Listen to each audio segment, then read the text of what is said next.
ओम अज्ञानतिमिरन्धस्य ज्ञानाञ्जनशलाकया चक्षुरुन्मिलितं येन तस्मै श्रीगुरुवे नमः। नमो विष्णुपादाय कृष्णपृष्ठाय भूतले श्रीमते भक्तिवेदांत स्वामीति नामिने। नमस्ते सरस्वते देवे गौरवाणी प्रचारिणे निर्विशेषा शून्यवादी पाश्चात्य देश तारिणे। नमो महावदन्याय कृष्ण प्रेम प्रदायते कृष्णाय कृष्ण चैतन्य नामिने गौरत्विषे नमः। जय श्री कृष्ण चैतन्य प्रभु नित्यानंद श्री अद्वैत गदाधर शिवासादि गौर भक्तवृंद।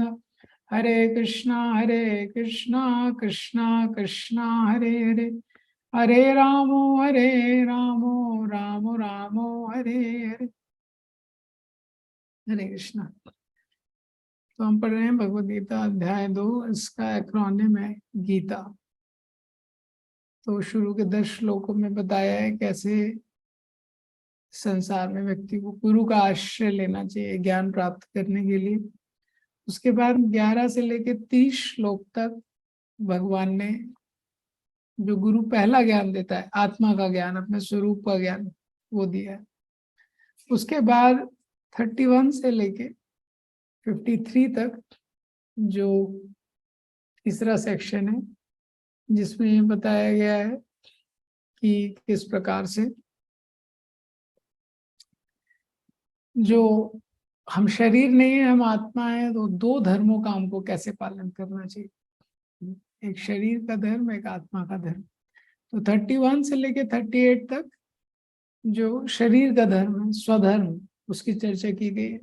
39 से लेके 53 तक जो आत्मा का धर्म है, उसके बारे में बताया गया। अब 54 से 72 जो लास्ट सेक्शन है, ये दोनों धर्मों का कोई अच्छे से पालन करता है तो किस प्रकार से उसकी बुद्धि भगवान में फिक्स हो जाती है, वो कृष्ण कॉन्शियस हो जाता है। तो कल हमने 2.40 ये जो श्लोक देखा है, इस श्लोक से भगवान 2.40 से 45 ये भक्ति वाला सेक्शन है, तो कल हमने उसके ऊपर चर्चा किया था। 41 से 45 रिसाइट करेंगे, इसको आज डिस्कस करेंगे। व्यवसायात्मिका बुद्धि ये केहा कुरुनंदना बहुशाखानन्तशा बुद्धयो अव्यवसायिनां यामिमां पुष्पितां वाचां प्रवदन्ति या विपश्चिता भेदवादरता पार्था नान्यदस्तीति वादिना कामात्मना स्वर्गपरा जन्म कर्म फलप्रदां क्रिया विशेष बहुलां भोगैश्वर्य गतिं प्रति भोगैश्वर्य प्रसक्तानां तयापहृत चेतसां व्यवसायात्मिका बुद्धि समाधौ न विधीयते त्रैगुण्य विषया वेदा निस्त्रैगुण्य भवार्जुन निर्द्वंद्वो नित्य सत्वस्थो निर्योगक्षेम आत्मवान। तो कल हमने चर्चा की थी इसकी, किस प्रकार से 2.40 में भगवान एडवर्टीजमेंट करते हैं भक्ति का। ये भक्ति का पथ है कितना स्पेशल है, ये इतना स्पेशल है और इसमें भगवान ने बहुत सारे ऑफर्स रखे हैं। कैसे भक्ति के पथ पे भगवान इतने सारे ऑफर्स देते हैं, इसमें कोई लॉस नहीं है, इसमें कोई डिमिनिशन नहीं है और बहुत बड़े भय से हमको बचाता है। अब ये भक्ति किस प्रकार करनी चाहिए, उसके लिए 2.41 है। व्यवसायत्मिका बुद्धि एके है कुरुनंदना, कोई बहुत विशेष चीज है, कोई बहुत विशेष चीज है तो उसको करने की जो क्रिया है वो भी विशेष होनी चाहिए। तो व्यक्ति जिस एग्जाम की तैयारी करता है लगभग उसकी सीरियसनेस भी वैसे ही रहती है। तो अगर आप इंजीनियरिंग में देखेंगे, अगर कोई आईआईटी में जाना चाहता है तो उसकी गंभीरता अलग रहती है। वो अगर एनआईटी के लिए तैयारी कर रहा है तो वो अलग गंभीरता रहती है। और किसी भी लोकल कॉलेज में हो जाए एडमिशन, कोई दिक्कत नहीं है उसको, तो वो अलग तरीके से पढ़ाई करेगा। तीनों लोग अलग तरीके से पढ़ाई करेंगे। अगर कोई मेडिकल की तैयारी कर रहा है, उसको है कि एम्स में ही एडमिशन लेना है, तो वो अलग तरीके से तैयारी करेगा। तो इसी तरह भक्ति के मार्ग की विशेषता बताई गई है, तो 2.41 में बताया उसको कैसे करना चाहिए। व्यवसायत्मिका बुद्धि, जो बुद्धि है व्यक्ति की वन पॉइंटेड। व्यवसायत्मिका, जैसे जो व्यापारी रहता है, उसका मन कैसे वन पॉइंटेड रहता है, पैसे पे। उसको एकदम क्लियर है, कितना भी डिटेल है लेकिन उसको क्लियर है पैसे पे। उदाहरण दिया गया है, जैसे शॉप पे आप जाएंगे, देखेंगे व्यक्ति पैसे जब काउंट कर रहा है, व्यापारी लोग रहते हैं पैसे काउंट करते हैं, इतना हलचल है, कोई आ रहा है, मिल रहा है, देख रहा है, लेकिन उसका बुद्धि क्या है, व्यवसायत्मिक बुद्धि। ये वन पॉइंटेड रहनी चाहिए। एक हा मीन्स इस संसार में एक जगह पे, एक हा मीन्स एक, हे कुरुनंदन।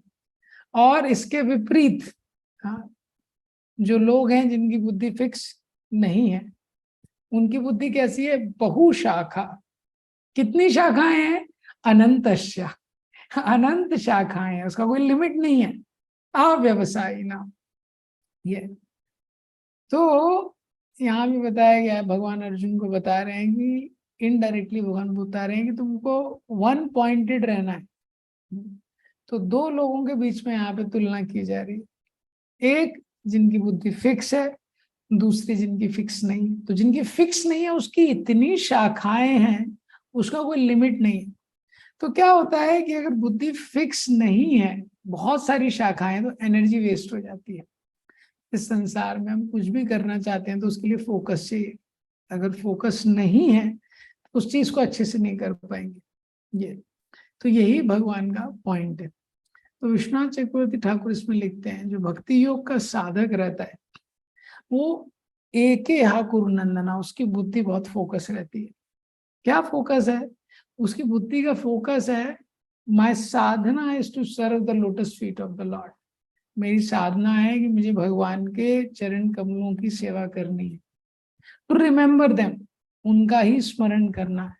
And to glorify him as instructed by my guru, और उनका ही गुणगान करना है। तो उसको बहुत क्लियर है, भक्ति पथ के साधक को, मुझे भगवान की सेवा करनी है, भगवान के चरणों की सेवा करनी है, भक्तों की सेवा करनी है, उनका ही स्मरण करना है और उनका ही गुणगान करना है। दैट इज ऑल्सो माई गोल। उसकी साधना भी यही है और साध्य भी यही है। तो विश्वनाथ चक्रवर्ती ठाकुर लिखते हैं, भक्ति योग का साधक क्या सोचता है, it is my life sustaining medicine, I cannot give up my Sadhana, I cannot give up my साध।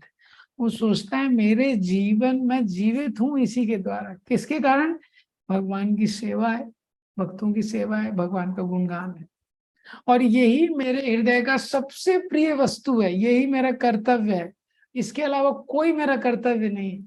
सपने में भी विश्वनाथ चक्रवर्ती ठाकुर लिखते हैं, जो भगवान का शुद्ध भक्त होता है और कुछ नहीं सोच सकता, इसको करते हुए चाहे मुझे सुख मिले चाहे दुख मिले, चाहे संसार नष्ट हो जाए, लेकिन मैं इस पथ को नहीं छोड़ूंगा। इसको बोलते हैं एक या कुरुनंदना। बाकी जो पथ हैं वहां पे जो बुद्धि है वो एक यहाँ नहीं रहती है। क्यों, अनंतशा, बहुत सारी इच्छाएं, जैसे कर्मयोगी है उसको बहुत सारी इच्छाएं प्राप्त करनी है। हाँ, कर्मयोग कर रहा है लेकिन उसकी बहुत सारी इच्छाएं रहती हैं खुद की। ऐसी जो ज्ञान योगी है, तो ज्ञान योगी में सबसे पहले उसको मन शुद्ध करना है। जब मन शुद्ध होगा तभी इंटेलिजेंस फिक्स होगी। तो मन शुद्ध करने के लिए वो पहले क्या करता है, निष्काम कर्मयोग पे फोकस करता है। तो जब निष्काम कर्मयोग करता है, निष्काम कर्मयोग से माइंड शुद्ध होता है, मन शुद्ध होता है। और जब मन शुद्ध होता है, तब शुद्ध होने के बाद अब उसको दूसरे स्टेप पे, अभी तक तो निष्काम कर्म योग कर रहा था तो उसमें क्रिया है, लेकिन जब शुद्ध हो जाता है तब उसको छोड़ना है क्रिया को। आप देखेंगे आगे आएगा भगवत गीता में, योगारूढ़ रुक्षु, योगारूढ़ अलग अलग स्टेजेस होती है। तो छोटे वाले जो इनिशियल स्टेज है उसमें कर्म करना है, इंपॉर्टेंट है। ऊपर वाला स्टेज है उसमें कर्म को छोड़ना पड़ता है, ये कर्म संन्यास होता है ये। तो उसके बाद उसकी जो बुद्धि है वो ज्ञान पे कंसंट्रेट करती है। तो इसका मतलब क्या है कि उसमें परिवर्तन हो रहा है साधना में उसका। लेकिन भक्ति में ऐसा नहीं होता है, भक्ति में ऐसा नहीं होता है। तो इसीलिए भक्ति में क्या है, शुरुआत से ही ज्ञान में क्या है, पहले निष्काम कर्म योग करेगा, फिर मन शुद्ध होगा, फिर कर्म को छोड़ेगा, ये फिर भक्ति वाला एलिमेंट भी उसको ऐड करना पड़ेगा। ये तो बहुत अलग अलग साधना हो गई। लेकिन भक्ति में ऐसा नहीं है। भक्ति योग में एक निश्चय वाली बुद्धि की आवश्यकता है। जहाँ पे सकाम कर्म है, जहाँ सकाम है, तो वहां पे क्या है, बहुत सारी चीजें हैं। वहां पे भाव क्या है, जो सकामी व्यक्ति है उसकी बहुत इच्छाएं हैं, वो भोग करना चाहता है, संग्रह करना चाहता है, उसमें उसकी आसक्ति हो जाती है। तो कामना के कारण क्या होता है, मनुष्य की बुद्धि अनंत, बुद्धियां भी अनंत हैं और एक एक बुद्धि की शाखाएं भी अनंत हैं। उदाहरण के लिए, जैसे किसी व्यक्ति को इस संसार में उसको उसको पुत्र प्राप्ति करनी है, तो ये एक बुद्धि हो गई कि पुत्र प्राप्ति करनी है। अब इसकी भी अनंत शाखाएं हैं। शाखाएं कैसे अनंत हैं, उसके लिए कौन सी औषधि लेनी है, कौन सा मंत्र पढ़ना है, कौन सा अनुष्ठान करना है, कहाँ पे जाके किसी साधु का आशीर्वाद लेना है, क्या है, तो ये अनंत हो गई। या किसी को धन प्राप्त करना है, तो ये एक बुद्धि है। अब धन प्राप्त करने के लिए क्या करना है, अनंत शाखाएं। व्यापार करना है कि नौकरी करना है कि धोखा देना है कि डाका डालना है, क्या करना है, चीटिंग करना है, अलग अलग तरीके हैं। इसी तरह जो सकाम व्यक्ति होता है, बहुत सारी कामनाएं उसकी हो जाती है। तो इस श्लोक का तात्पर्य क्या है, वास्तविक उद्देश्य तो एक ही होता है जीवन का। तो वास्तविक उद्देश्य क्या है कि भगवान की प्राप्ति करनी है। लेकिन जब तक एक उद्देश्य नहीं होता तो उसके अनेक उद्देश्य हो जाते हैं, और हर एक एक उद्देश्य की अनंत शाखाएं हो जाती हैं। तो मतलब क्या है, उसकी अनलिमिटेड डिजायर्स हैं और हर डिजायर को फुलफिल करने के अनलिमिटेड वेज हैं। तो इसी तरह बहुशाखा अनंतश्चा बुद्धयो अव्यवसायिना, इसकी व्याख्या है। तो हमारे माइंड में ये स्वभाव है कि जब जब बहुत सारी इच्छाएं हमारे मन में रहती हैं, ये तो व्यक्ति कंफ्यूज हो जाता है। कंफ्यूज क्यों हो जाता है, क्योंकि बहुत सारी चीजें हैं, उसको चुनना है, डिसाइड नहीं कर पाता। इतनी इच्छाएं जीव के मन में है, बताया गया है जितने आकाश में तारे नहीं है उससे ज्यादा इच्छाएं। अभी 24 घंटे में वो कैसे पूरा करेगा। जैसे उदाहरण है, आप सूटकेस में जा रहे हैं, आप ट्रैवलिंग में जा रहे हैं, सूटकेस में सामान रखना है, लेकिन सब कुछ नहीं भर सकते ना आप सूटकेस में, तो आपको प्रायोरिटाइज करना पड़ेगा। इसी तरह अगर हमको भक्ति करनी है तो लाइफ को थोड़ा सिंप्लीफाई करना इम्पोर्टेंट है। तो ठीक है, सारी इच्छाएं तो शायद नहीं छोड़ पाएंगे, धीरे धीरे छूटेंगी, लेकिन सिंप्लीफाई करना इम्पोर्टेंट है। व्यक्ति को अगर दोस्तों यारों के साथ भी बहुत मिलना है, पार्टी भी करनी है, ये भी करना है, वो भी करना है, तो पे भक्ति नहीं कर पाएगा। भक्ति करना है तो यहाँ तो अपेक्षा की जा रही है एक है, हाँ और कुछ नहीं।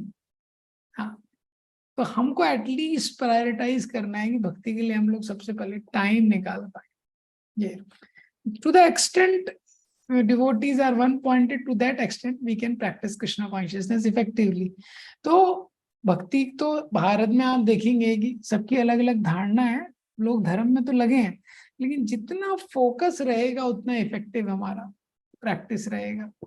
और अगर फोकस नहीं रहेगा, जितना वन पॉइंटेड नहीं रहेंगे उतना मुश्किल होगा, तो हमारा कंसिस्टेंसी नहीं बनेगा। इसलिए आप देखेंगे तो कभी कर पाएंगे, कभी नहीं कर पाएंगे। कभी प्रभुपाद जी ग्रंथों का अध्ययन करेंगे, कभी ग्रंथों का अध्ययन नहीं करेंगे, कभी श्रवण करेंगे, कभी नहीं करेंगे, कभी जप होगा, कभी जप नहीं होगा, कभी उठेंगे मंगल आरती होगा, कभी नहीं उठेंगे। क्यों? इसका कारण है बहुशाखा अनंतश्च। प्रभुपाद जी ने बहुत सुंदर तात्पर्य लिखा है। प्रभुपाद जी सबसे पहले एक्सप्लेन करते हैं, पहली लाइन में लिखा है, हाँ, a strong faith that by Krishna consciousness one will be elevated to the highest perfection is called व्यवसायत्मिका बुद्धि। ये विश्वास कि मैं अगर भगवान कृष्ण भावनामृत के नियमों का पालन करूंगा तो जो सर्वोच्च स्तर है मैं उसको प्राप्त कर सकता हूँ, ये जो विश्वास है, प्रभुपाद जी बोलते हैं ये है व्यवसायत्मिका बुद्धि। और प्रभुपाद जी उसमें ये श्लोक बताते हैं, श्रद्धा शब्द विश्वास सुदृढ़ निश्चय कृष्ण भक्ति कैले सर्व कर्म कृत हो। जब हम भक्ति कर रहे हैं ये हमको विश्वास होना चाहिए, और करेंगे धीरे धीरे तो विश्वास आएगा कि ये सबसे बेस्ट चीज हम कर रहे हैं। जब हम माला लेके बैठ रहे हैं उसके साथ भी अगर मोबाइल आदि बहुत सारी चीजें पैरेलल में कर रहे हैं, इसका कारण क्या है? बहुत सारे कारण हो सकते हैं, लेकिन मेन कारण है कि हृदय में ये विश्वास नहीं है कि ये सबसे इम्पोर्टेंट चीज है जो मैं कर रहा हूँ। तो हमको लगता है इससे भी इम्पोर्टेंट कुछ है, लेकिन वास्तव में इससे इम्पोर्टेंट नहीं।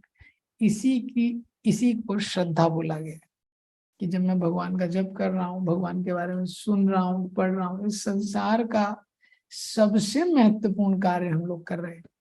और वास्तव में इसको 24 घंटे करना चाहिए, पर क्योंकि हमारी कर्म वासना है, इसीलिए हम बाकी क्रियाओं में भी लगे रहते हैं। सेकंड पैराग्राफ में प्रभुपाद जी ने इसको एक्सप्लेन किया है। जो कृष्ण भावनामृत में व्यक्ति रहता है उसको ये विश्वास रहता है। उदाहरण दिया है पेड़ का, पेड़ की जड़ में पानी डालेंगे तो सब कुछ हरा भरा हो जाएगा। इसी तरह ये सिद्धांत है, ये संसार में कृष्ण को हम जितना संतुष्ट करने का प्रयास करेंगे, हाँ, सब लोग संतुष्ट हो जाएंगे। तो अक्षय पात्र का जो स्टोरी आता है, आपने सुना है वो स्टोरी।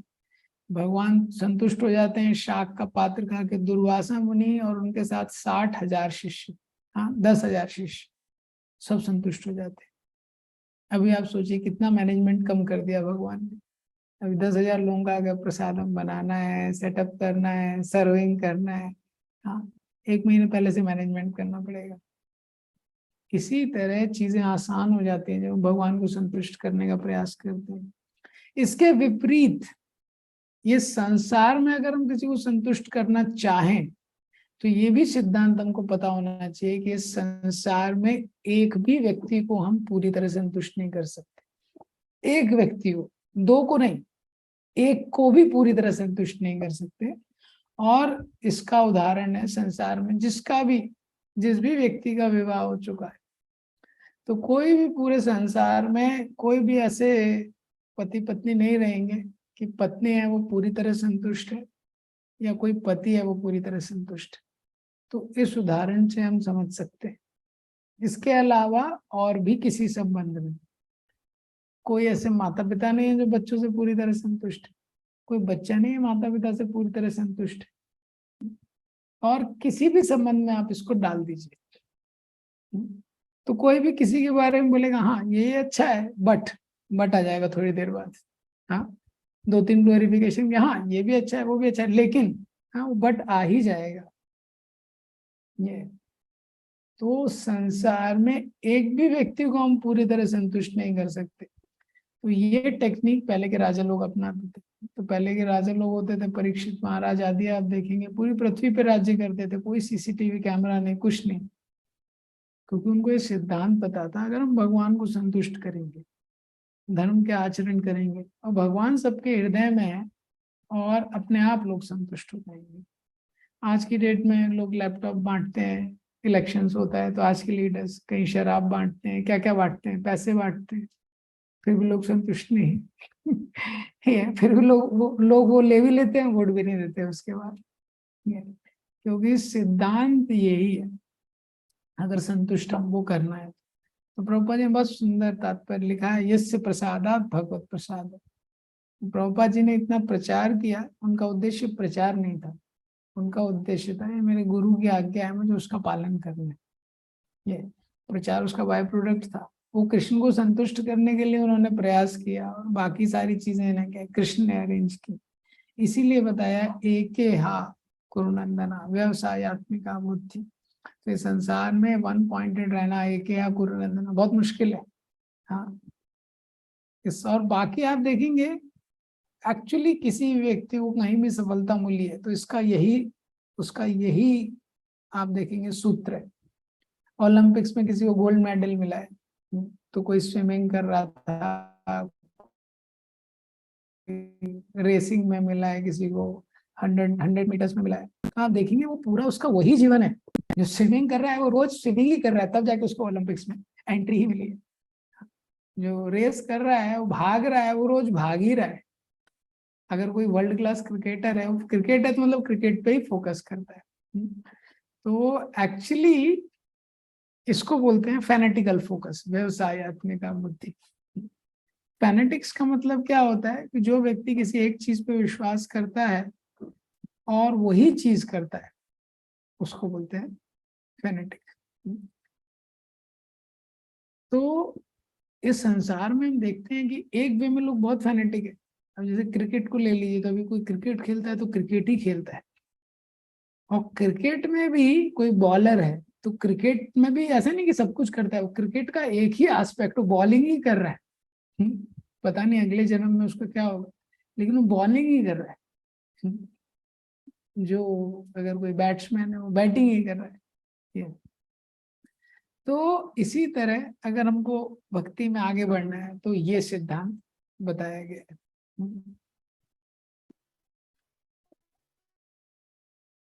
तो बहुत सुंदर श्लोक है, इसके ऊपर और बहुत सारी व्याख्या है, लेकिन इसका सिद्धांत है, जैसे राधानाथ महाराज बताते हैं, कोई भी सीरियस डिवोटी है तो उसकी लाइफ में ये दो चीजें रहती हैं, सेंस ऑफ पर्पस और सेंस ऑफ अर्जेंसी। ये है व्यवसाय आत्मिका बुद्धि का मतलब, सेंस ऑफ पर्पस और सेंस ऑफ अर्जेंसी। इसका मतलब क्या है कि कुछ महत्वपूर्ण चीज है जिसको करना है और उसको जल्दी करना है। तो भारत में क्या है कि भक्ति तो करना है लेकिन ज्यादा जल्दी नहीं करना है। ऑलरेडी बहुत जल्दी हम लोग स्टार्ट कर दिए, थोड़ा लेट करते तो अच्छा रहता, संसार का थोड़ा एंजॉयमेंट कर लेते, ये ऐसा लोगों को लगता है। और कोई भक्ति कर रहा है तो उसको लोग बोलते हैं ये थोड़ा जल्दी कर दिया इसने। लेकिन सिद्धांत ये है, सेंस ऑफ पर्पस और सेंस ऑफ अर्जेंसी, जल्दी करना है और उसको करना है और जल्दी करना है, उसको सेंस ऑफ अर्जेंसी। यही श्लोक था जिसकी प्रेरणा लेके प्रभुपाद जी विदेशों में गए, और सबसे ज्यादा प्रभुपाद जी ने विश्वनाथ चक्रवर्ती ठाकुर की टीका जब इस श्लोक पे पढ़ी तो वो बहुत प्रभावित हुए उससे, कि कैसे जो गुरु के आदेश हैं उस पे व्यक्ति को पूरा फोकस करना है, ये वही उसका जीवन है। तो कलयुग में ये सिद्धांत जो है ये बहुत महत्वपूर्ण है, व्यवसायत्मिका बुद्धि, स्पेशली भक्ति करने के लिए बताया गया है कि इसको कैसे भक्ति करना है। तो इसके आगे भी ये सिद्धांत आएगा, लेकिन इसमें मेनली डिटर्मिनेशन का सिद्धांत है, जो दृढ़ता होती है। कोई भी व्यक्ति स्टार्ट, हमारी भक्ति की जो यात्रा है इसमें पहली चीज है जब व्यक्ति निश्चय करता है। तो बहुत सारे भक्त हमारे जीवन में आएंगे, आए होंगे, बहुत सारे लोग हमको इंस्पायर करते हैं, लेकिन वास्तविक यात्रा तब होती है जब वो एक दृढ़ता के साथ इच्छा करता है कि मुझे भक्ति करनी। तब तो लोग आते हैं जाते हैं बोलते हैं, लेकिन हम उसको गंभीरता से नहीं लेते। और जब वो भक्ति स्टार्ट कर देता है, भक्ति करने लगता है, तभी भी अपने आप एडवांसमेंट नहीं होता उसका। उसका एडवांसमेंट होता है जितना उसका ये डिटर्मिनेशन रहता है अंदर से, कि हाँ मुझे कृष्ण की भक्ति करनी, मुझे भगवान की सेवा करना है, मुझे अपने शेड्यूल में चेंज करके भक्ति की क्रियाओं के लिए समय निकालना है। तो वहां वापस से डिटर्मिनेशन का रोल आ जाता है ये। और वो कितना भी ग्रो कर जाए, डिटर्मिनेशन हमेशा इंपॉर्टेंट रहता है। क्यों? क्योंकि वो ग्रो करता है और ग्रोथ होगा उसका जब कितना कृष्ण कृपा करेंगे। तो जब जो साधक होता है, साधक के प्रयासों को देख के जब भगवान का हृदय द्रवित हो जाता है तो उससे जो निकलता है वो कृपा है, वो कृपा से हमारा ग्रोथ होता है। तो जब तक वो दृढ़ता से नहीं करेगा, भगवान की कृपा उसको इतना आसानी से नहीं मिलेगी। तो इसीलिए भक्ति में सबसे पहले तो डिजायर चाहिए, वो शुरुआत है। लेकिन एक ही व्यवसायत्मिका बुद्धि एक ही करुणंदना। लेकिन भक्ति की हमारे पास इच्छा है हृदय में, लेकिन और भी बहुत सारी इच्छाएं हैं, केवल भक्ति की इच्छा नहीं है। भक्ति की भी इच्छा है, मान भी चाहिए, सम्मान भी चाहिए, पैसा भी चाहिए, ये भी चाहिए, वो भी चाहिए, धर्म चाहिए, जन्म चाहिए, सुंदरी चाहिए, बहुत सारी इच्छाएं। तो इसीलिए इच्छाओं को कम करना है थोड़ा, ये इच्छा थोड़ा प्रोमिनेंट होनी चाहिए। तो भक्ति की इच्छा कहीं तो दबी हुई है, हो सकता है। तो एक ही है गुरु नंदना का मतलब क्या है, जो डिजायर्स है भक्ति की, तो सबके अंदर डिजायर होगी थोड़ा बहुत, लेकिन वो डिजायर को थोड़ा कॉन्सेंट्रेट करना है। जैसे पानी के अंदर आपका कुछ मिला हुआ है, दूध और पानी मिला हुआ है, जब दूध को उबालते हैं तो क्या होता है, पानी इवेपोरेट होता है और केवल दूध बचता है, तो वो क्या है, ज्यादा स्वीट हो जाता है। ऐसे ही यहाँ पे बताया गया है, व्यवसायत्मिका बुद्धि एके हा कुरु नंदन। अभी क्या होता है, ये संसार में ये सिद्धांत है कि कई बार जब हमको जहाँ पे हम लोग गलती करते हैं या कुछ गलत क्रिया कर देते हैं, गलत जगह आकर्षित हो जाते हैं, तो कई बार हमको लगता है ये जो भौतिक इच्छाएं इतनी प्रबल हैं, मैं तो इसके सामने कितना तुच्छ हूँ ये, और बार बार हम एक ही गलती करते हैं, तो हमको लगता है मैं इससे कभी नहीं निकल पाऊंगा, इस आदत को मैं कभी नहीं छोड़ पाऊंगा।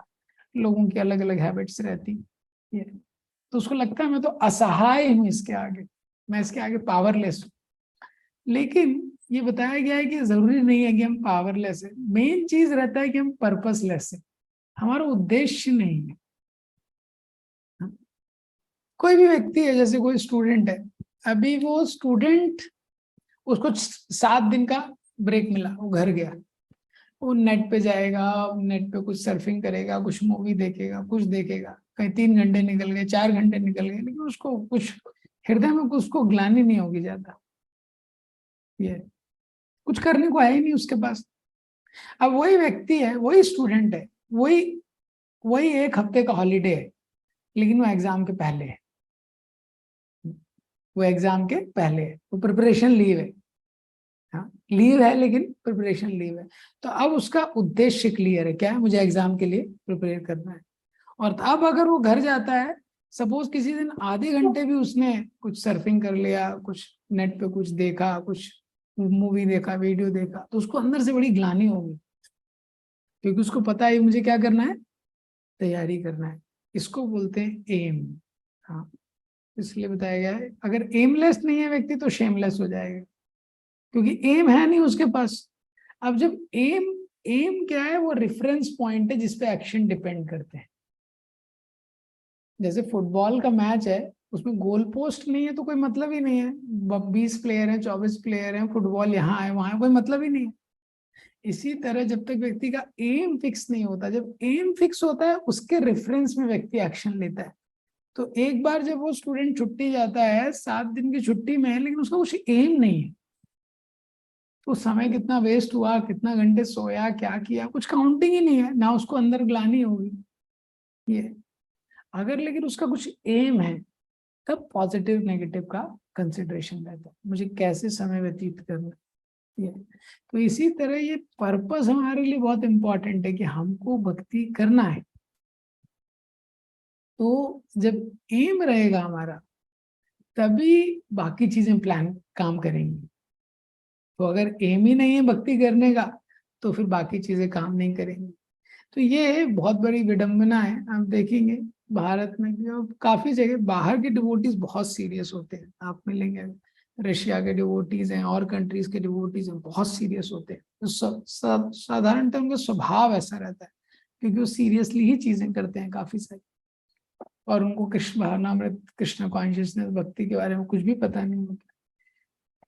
लेकिन इंडिया में ऐसा नहीं है, इंडिया में हम स्टार्ट करते हैं लेकिन सीरियसनेस नहीं आता है। देखिए, भक्ति व्यवसाय से उसकी तुलना की गई, व्यवसाय यानी बिजनेस, बिजनेस आदमी करता है कितना सीरियस रहता है। बताया गया है मनी एक ऐसी चीज है, वो लेजी व्यक्ति को भी बिजी कर देती है। हाँ, एकदम लेजी व्यक्ति है अब, लेकिन मनी के लिए कितना काम करता है आदमी। हाँ, और वैसे बहुत फ्रिवोलस है, एकदम कैजुअल रहता है, लेकिन नौकरी करता है, बिजनेस करता है, सीरियस हो जाता है। तो बिजनेस के लिए हम लोग कितना सीरियस रहते हैं, व्यवसायत्मिका बुद्धि, ऐसा ही सीरियसनेस चाहिए भक्ति के लिए। तो जनरली क्या होता है, भक्ति के लिए व्यक्ति कैजुअल रहता है, यही भगवान ने अपेक्षा की। अब इसके बाद भगवान बता रहे हैं कि जो अव्यवसायी लोगों की बुद्धि होती है, वो अनंत शाखा वाली क्यों हो जाती है। हाँ, तो अनंत शाखा वाली व्यक्ति बुद्धि क्यों हो जाती है, जो अव्यवसायी लोग रहते हैं या जो फोकस नहीं रहते हैं। याम इमाम पुष्पिताम वाचा प्रवदंती या विपश्चिता। हाँ, तो यहाँ पे भगवान बता रहे हैं याम इमाम पुष्पिताम, फ्लारी वर्ड्स, पुष्पिताम वाचा, वेदों में लिखे गए जो पुष्पवाच है। हाँ, तो वेदवाद रहता, वेदों को जानने वाले लोग हैं, नान्यद अस्ति वादिना, प्रवदंती मतलब बोलते हैं। तो यहाँ पे भगवान अर्जुन को बता रहे हैं कि तुमने वेदों में सुना होगा कि कैसे स्वर्ग की प्राप्ति की जाती है, युद्ध में मरोगे तो स्वर्ग को प्राप्त करोगे। लेकिन भगवान बोल रहे हैं इसमें ज्यादा, इन चीजों के बारे में ज्यादा मत सोचो। पुष्पिताम वाचा, ये पुष्प फ्लावरी वर्ड्स हैं, मतलब एक पुष्प की तरह सुंदर वर्ड्स हैं जो वेदों में लिखे गए हैं। ये किसको आकर्षित करते हैं? अविपश्चिता। अविपश्चिता मतलब जो विवेकी लोग नहीं है। अविपश्चिता मतलब जिसमें विवेक बुद्धि नहीं है, क्या करना चाहिए क्या नहीं करना चाहिए, क्या नित्य है क्या अनित्य है, क्या शाश्वत है क्या सत है क्या असत है, उनको नहीं पता है। वो लोग क्या सोचते हैं कि वेदों का उद्देश्य ही ये है। हाँ, वेदवाद रता पार्था, ऐसे जो लोग हैं वेदों को जानने वाले, हे पार्थ, वो क्या मानते हैं? नान्यत अस्तित्ववादिना, कि वेदों का उद्देश्य यही है। वेदों का उद्देश्य स्वर्ग को प्राप्त करना। काम आत्माना, काम आत्माना मतलब कामनाओं में इतने रचे पचे हैं लोग, इतनी डिजायर्स हैं और डिजायर्स के बारे में इतना कंटेम्पलेशन है, इतना सोचते हैं। काम आत्मना, कामना रूप ही हो गए हैं वो। काम ही उनकी आत्मा है। स्वर्ग परा, उनका उद्देश्य एकदम क्लियर है। हाँ, यहाँ पे भोग करना है और नेक्स्ट लाइफ में स्वर्ग जाना है। तो वो ऐसा मानते हैं कि वेदों का उद्देश्य यही है। और आप देखेंगे हम सब लोग भी भारत में ऐसे ही रहते आ रहे हैं। ज्यादातर लोग, कोई भी पूजा की जा रही है, कुछ भी की जा रहा है, कोई अनुष्ठान किया जा रहा है, दो ही उद्देश्य उसके क्लियरली। एक उद्देश्य यहाँ भोग करना है, यहाँ भोग में कोई कमी नहीं होनी चाहिए। खाने में, पीने में, सोने में, ऐश्वर्य में कोई कमी नहीं होनी चाहिए इस संसार में। और भगवान की ये थोड़ा वेदों का इन सारे नियमों का पालन करना है, क्योंकि भोग केवल यहाँ नहीं करना है, मरने के बाद भी करना है। तो मरने के बाद हम लोग स्वर्ग जाएंगे, स्वर्ग में भी अच्छा हमको, यहाँ पे 2 BHK है, वहाँ 3 BHK मिल जाए, स्वर्ग परा। तो इसको बोला गया है कामात्मना स्वर्ग परा जन्म कर्म फलाप्रता। तो जन्म कर्म रूपी फल को देने वाले हैं ये वेद। जन्म कर्म फल मतलब ऐसी वाणी, पुष्पिताम वाचा, ये जो ऐसी वाणी है, इसमें क्या है कि वेदों के उन पार्ट्स को, उन सेक्शंस का गुणगान किया गया है जिनसे व्यक्ति को सांसारिक भोग मिलते हैं, ये संसार में और ये संसार के बाद अगले संसार में। इसीलिए उसको पुष्पिताम वाचा बोला गया है। और जन्म कर्म फलाप्रदान, इससे व्यक्ति को क्या है? जन्म कर्म रूपी फल मिलता है। ये ऐसी वाणी है। क्यों? क्योंकि जो भोगों में आसक्ति है वही अगले जन्म का कारण बनती है। तो भोग और ऐश्वर्य प्राप्त कराने वाली ये जो वाणी है, इसकी तुलना की गई है पुष्पिताम, पुष्प से। पुष्प यानी फ्लावर। तो जो पेड़ है, कोई भी पेड़ है, तो जो फूल है वो देखने में अच्छा लगता है, लेकिन वो संतुष्ट नहीं कर सकता है, संतुष्ट फल करता है। इसी तरह जो भोग और ऐश्वर्यों की चर्चा वेदों में दी गई है, ये सुनने में अच्छी लगती है और देखने में भी अच्छी लगती है, लेकिन ये हृदय को संतुष्ट करने वाली नहीं है। भोगों में दुख छुपा हुआ है, ये संसार में भी दुख मिलता है, इसके आगे भी दुख मिलता है।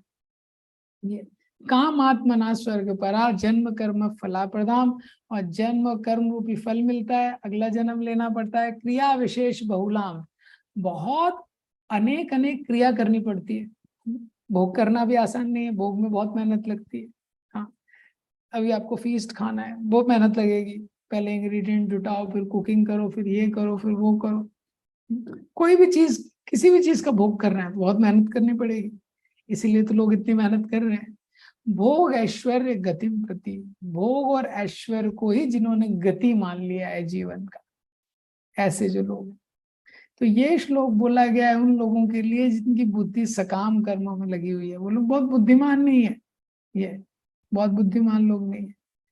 वो इस तरह के शब्द बोलते हैं, अरे भाई धर्म करो, कर्म करो, इस संसार में सुखी रहोगे, सबका स्वास्थ्य अच्छा रहेगा, घर पे, घर में कोई प्रॉब्लम नहीं आएगी, बच्चों की अच्छी नौकरी लग जाएगी, अच्छी शादी हो जाएगी, ये सब कुछ अच्छा होगा, कुछ भी अशुभ होगा ही नहीं। अरे भगवान ने बोला है दुखा ले वो शाश्वत, ये तो, लेकिन लोग क्या, तो ये क्या है? Unreasonable expectation. ये संसार में जन्म मृत्यु जरा व्याधि हमेशा रहेगी, तो इसलिए इन लोगों का लाइफ ये हेल्दी चीज नहीं है कुल मिला के। और ऐसा क्यों बोलते हैं ये लोग वेदों के अविपश्चिता? क्योंकि इनके पास बुद्धि की कमी है। ये तो क्रिया विशेष, बहुत सारी क्रियाएं करनी पड़ती हैं, बहुत अनुष्ठान करना पड़ता है, बहुत सारे यज्ञ आदि कर्म करने पड़ते हैं। ये तो ये जो 42 और 43 श्लोक है, प्रभुपाद जी इसके ट्रांसलेशन में लिखते हैं, मैन ऑफ स्मॉल इंटेलिजेंस, जिन लोगों की कम बुद्धि है वो ऐसा मानते हैं कि वेदों में जो कुछ भी दिया है उसका उद्देश्य ये संसार में कैसे एंजॉय किया जाए और इसके बाद अगले संसार में कैसे एंजॉय किया जाए। तो ये क्या है, गलत कंक्लूजन है। तो वेदों में दिया हुआ है, लेकिन ये सबसे बड़ा दुर्भाग्य है। इसलिए आप इंडिया में देखेंगे लोगों को रामचरितमानस आता है, लोग रामायण का अखंड पाठ कराएंगे, रामचरितमानस का पाठ कराएंगे, मरने के बाद गरुड़ पुराण कराएंगे, सब कुछ कराएंगे ये। लेकिन लोगों का कॉन्सेप्ट फिक्स है। क्या फिक्स है उनका कॉन्सेप्ट? कि धर्म यही है, धर्म का मतलब यहाँ सुख और वहां सुख, यही धर्म है। कोई जेल से निकलना नहीं चाहता है, आप देखेंगे किसी की इच्छा नहीं है कि मेरे हृदय में भक्ति जागृत हो, मैं संसार का त्याग करके भगवान के चरणों का आश्रय लूं, ये इच्छा नहीं है। यहाँ सुख और वहां सुख, उद्देश्य उनका एकदम क्लियर है। ये तो ये भारत में बहुत बड़ा चैलेंज है, बहुत बड़ा चैलेंज। तो वेदों का उद्देश्य क्या है, भगवान ने बताया है ऑलरेडी 15.15 में, सर्वस्य चाहम हृदय सन्निविष्टो मत्ता स्मृतिर्ज्ञानम अपोहनम च वेदैश्च सर्वे रामेव वेद्यो वेदांत कृत वेद विदेव चाहम। भगवान बोल रहे हैं वेदैश्च सर्वे, सारे वेदों के द्वारा मुझे जानना चाहिए।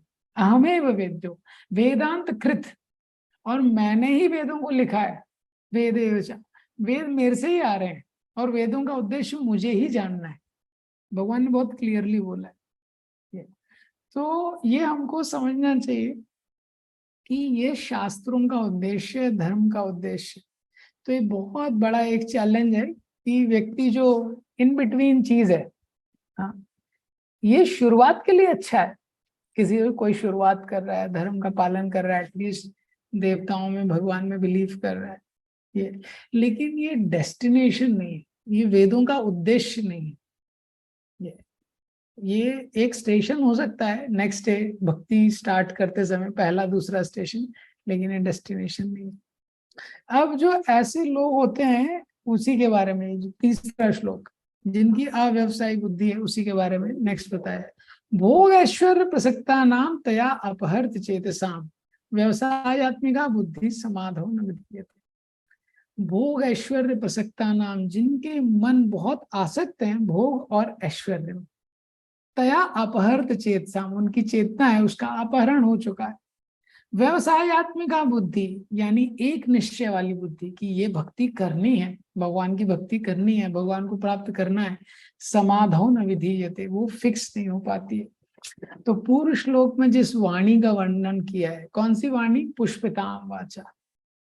ऐसी वाणी सुन के, यानी वेदों की ऐसी कथाओं को सुन के, हाँ आप ये करेंगे तो ये मिलेगा, सत्यनारायण की कथा होगी तो घर धंधाने से भर जाएगा, बोलो सत्यनारायण की जय। और इस तरह के जो यज्ञ आदि चीजें हैं, ये करेंगे घर में किसी को कभी कोई बीमारी नहीं होगी, ये नहीं होगा। और उसकी कथाओं के वो फलश्रुति भी ऐसी है, वो किया तो उसकी नौकरी लग गई, उसकी शादी हो गई, तो लोगों को बहुत अच्छा लगता है।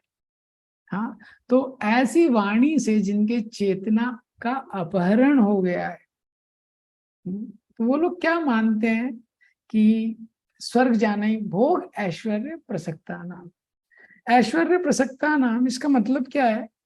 5 विषय होते हैं, शब्द रूप रस गंध। शब्द स्पर्श रूप रस गंध, ये 5 विषय हैं। तो इनके द्वारा जो सुख लेना है उसको भोग बोलते हैं। कानों से कोई व्यक्ति सुनना चाहता है भगवान के गुणगान के अलावा मूवी सॉन्ग्स। रूप, भगवान के दर्शन के अलावा संसार में देखना चाहता है। रस, जीभ से कुछ अनऑफर्ड भोग नहीं लगे उसको भी ग्रहण करना चाहता है। गंध, इसी तरह फ्रेग्रेंस है, स्पर्श टच, ये इनको भोग बोला गया है। और भोगों के लिए जिन पदार्थों की आवश्यकता है उसको बोलते हैं ऐश्वर्य। जब भोग करना है तो रुपए चाहिए, पैसा चाहिए, मकान चाहिए, इनका जो संग्रह है उसको बोलते हैं ऐश्वर्य। तो इस प्रकार की जो बुद्धि है, भोग और ऐश्वर्य में जिनकी आसक्ति हो जाती है, जिनकी प्रियता हो जाती है, जो बहुत महत्व देते हैं इनको, हाँ, भोग और ऐश्वर्य में बहुत महत्व महत्व बुद्धि है उनकी। हाँ, आंखों से कुछ देखना है, भगवान के स्वरूप के अलावा संसार के अलग स्वरूपों को देखना चाहते हैं, जीभ से बहुत कुछ खाना चाहते हैं, बहुत टेस्टी टेस्टी चीजें खाना चाहते हैं, भोग लगाए, उसमें उनकी महत्व बुद्धि है। ये सब पशुओं के लिए भी अवेलेबल है, ये सब जो सुख है, लेकिन इसमें उनकी महत्व बुद्धि है, बहुत विशेष है। ये उनको बोलते हैं भोग ऐश्वर्य प्रसक्ताना। ये तो अब जिनकी बुद्धि ऐसी है तो क्या है, तया अपहर्त चेतसाम, उनकी चेतना का अपहरण हो जाता है, भक्ति के लिए चेतना बचती नहीं। वो कॉन्शियसनेस में ऑलरेडी 500 MB बचा था, 500 MB का स्पेस है, उसमें से पूरा इसमें ही चला जाता है, कैसे भोग करना है इंद्रियों के द्वारा। ये तो वास्तव में मनुष्य का एक ऐसा विलक्षण शरीर है और एक ऐसी विलक्षण विवेक बुद्धि है कि मनुष्य सुख दुख की भावनाओं से ऊपर उठ सकता है और किसी उद्देश्य के लिए अपना जीवन व्यतीत कर सकता है। पशु तो भोग योनि में है, उनके लिए कर्तव्य का कोई प्रश्न नहीं है, लेकिन मनुष्य कर्तव्य पालन करके भगवान के धाम जा सकता है। तो हमारे जीवन में सबसे बड़ी बाधा क्या है हमारे कल्याण में, वो ये श्लोक बता रहा है। हमारे जीवन में, हमारे कल्याण में सबसे बड़ी बाधा यही है कि भोग और ऐश्वर्यों की इच्छा, भोग ऐश्वर्य की इच्छा। हम ऐश्वर्य के लिए पदार्थों का संग्रह करना चाहते हैं। व्यक्ति साधारण जगह भी रह सकता है, उसको बहुत बड़ा मकान चाहिए, बहुत पैसा चाहिए, बहुत सामग्री चाहिए, ये ऐश्वर्य की इच्छा। क्यों? क्योंकि भोग करना चाहता है। ये जैसे कोई मछली होती है, जब वो जाल में फंस जाती है तो वो आगे नहीं बढ़ सकती। इसी तरह भोग और ऐश्वर्य में फंसा हुआ जीव भगवान की भक्ति में आगे नहीं बढ़ सकता। आगे बढ़ना तो छोड़िए, तया पर व्यवसायत्मिका बुद्धि, भगवान की भक्ति मुझे करनी है, हृदय में ऐसा निश्चय उत्पन्न नहीं हो सकता। प्राप्त करना तो सेकंड स्टेज है, वो तो छोड़ दीजिए। ऐसा निश्चय भी उत्पन्न नहीं हो सकता कि भगवान की भक्ति मुझे निश्चित रूप से करनी है, जब तक भोग और ऐश्वर्य में वो अटका रहेगा। ये सिद्धांत है। तो ये व्यक्ति का सबसे बड़ा चैलेंज है। तो अपहर्त चेतसाम, उसकी जो चेतना है वो अपहर्त हो जाती है। इसीलिए भगवान यहाँ पे अर्जुन को बता रहे हैं, बेसिकली 2.41 को एक्सप्लेन कर रहे हैं कि भक्ति करने के लिए व्यवसायत्मिक बुद्धि रहनी चाहिए। व्यवसायत्मिक बुद्धि नहीं रहेगी तो अव्यवसायिक बुद्धि रहेगी। अव्यवसायिक बुद्धि है तो क्या है, बहुत बुद्धि, उनकी अनंत शाखाएं।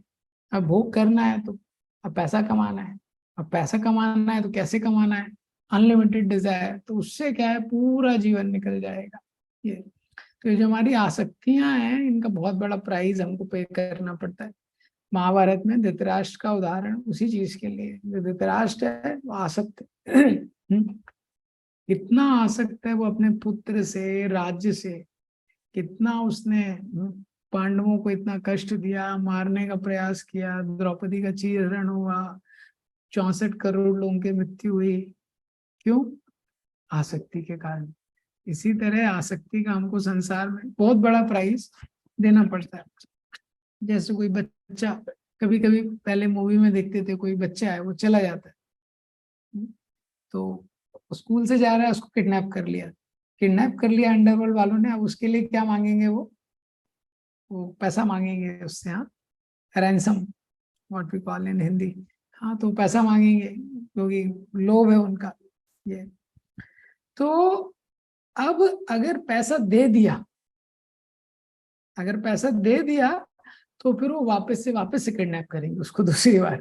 तो मान लेंगे इसके पिताजी के पास तो पैसा है और ये पैसा दे रहा है हमको, ये वापस से किडनैप करेंगे।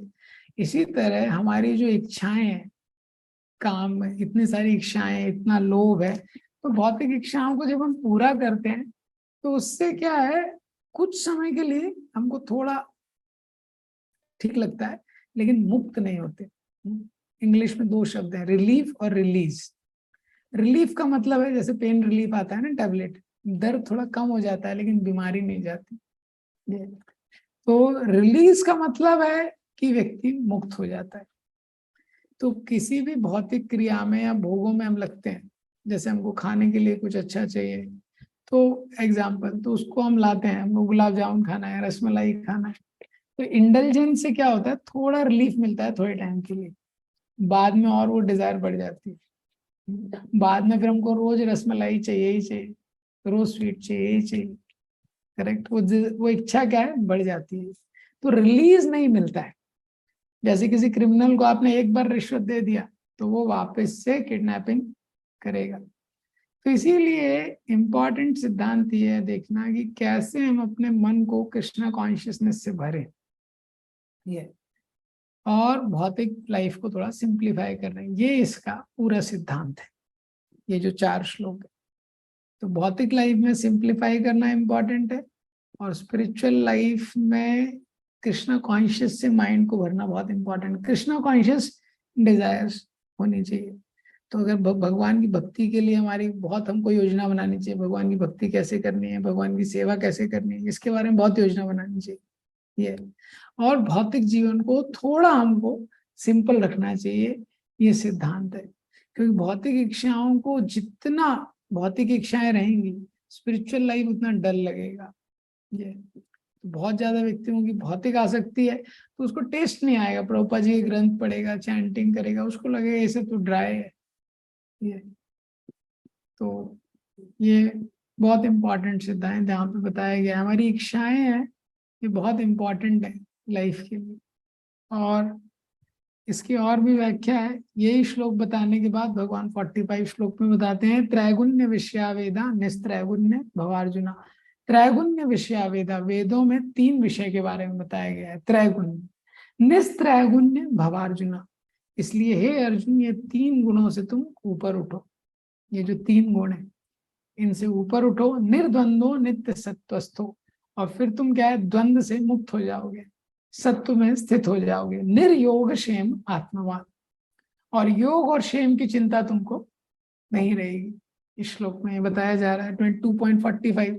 तो 2.41 में भगवान ने बताया कि व्यवसायत्मिका बुद्धि होनी चाहिए। 2.42, 43, 44 में बताया कि जिनकी व्यवसायत्मिका बुद्धि नहीं होती है, जो सकामी लोग रहते हैं, जिनकी बहुत इच्छाएं हैं, उनके बारे में वर्णन किया है। और फिर 2.45 में बताते हैं, इसलिए हे अर्जुन, तुम इनसे ऊपर उठो, भक्ति योग का आश्रय लो। ये इस श्लोक का इंटेंशन है, हाँ, कि बाकी जो है 3 विषय उनको छोड़ के तुम भक्ति योग का आश्रय लो। ये तो जो निर्गुण भक्ति है, 3 गुणों से ऊपर उठने का मतलब है, 14वें अध्याय में भी बताया है भगवान ने 3 गुणों से ऊपर कैसे उठा सकता है, क्योंकि 14वें अध्याय में 3 गुणों का वर्णन है, 3 मोड्स ऑफ मटेरियल नेचर। मम चायो व्यभिचारेण भक्ति योगेन सेवते। तो 14.26 में भगवान ने बोला है कि 3 गुणों से ऊपर उठने के लिए एक ही तरीका है, क्या, कि तुमको मेरी भक्ति करनी पड़ेगी, क्योंकि भक्ति इन 3 गुणों से क्या है, परे है। और भक्ति करोगे तो निर्द्वंदा, द्वंद से तुम मुक्त हो जाओगे। द्वंद क्या है, सर्दी गर्मी, सुख दुख, मान अपमान, हानि लाभ, ये द्वंद है। ये द्वंद तुमको अफेक्ट नहीं करेंगे। और निर्योग क्षेम, मतलब योग और क्षेम की इच्छा से भी तुम मुक्त हो जाओगे। योग क्षेम क्या है, 9.22 में भगवान ने बताया है, अनन्य चिंतयन्तो माम ये जना पर्युपासते तेषां नित्यभियुक्तानां योगा क्षेमा वहाम्यहम्। मेरी जो भक्ति करता है, अनन्य रूप से मेरा चिंतन करता है, उसके योग और क्षेम का वहन मैं करता हूँ। इसीलिए भक्त योग और क्षेम, जो उसके पास नहीं है उसको प्राप्त करने की इच्छा, और जो उसके पास है उसको सुरक्षित रखने की इच्छा, इससे मुक्त हो जाता है। हरे कृष्ण। भगवद गीता की जय। श्रील प्रभुपाद।